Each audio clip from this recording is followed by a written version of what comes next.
தேவ பிள்ளைகளுடைய வாழ்க்கையில எந்த விதமான கொள்ளை நோய் வரக்கூடாது. ஏன்னா நோய் என்றால் அது கொள்ளை, அது கொள்ளை என்றால் திருடு. அது அந்த நோய் அவனுடைய பணத்தை திருடுகிறது. அதனாலதான் 18 வருஷமா ஒரு மனுஷி பெரும்பாடு உள்ளவளா இருந்தா. அவ பாருங்க, வீடு வாசல்களை வித்தா, அவ வீட்டை வித்தா, அவளுடைய நிலவரங்களை வித்தா, அவளுடைய சேவிங் வைத்திருந்த பணங்களை செலவு பண்ணினா, அவ வைத்திருந்த நகநட்டுகள் எல்லாம் வித்தா, எல்லாத்தையும் வித்து என்ன வேதத்துல படிக்கும். ஒரு பெண் கிட்ட என்ன இருக்கும்? வீடு இருக்கும், நிலம் இருக்கும்.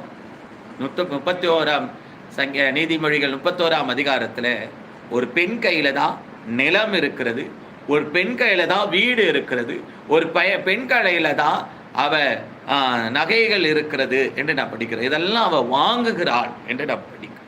இதெல்லாம் வித்து அவ வைத்தியருக்கு செலவு பண்ணினாலாம். பாருங்க.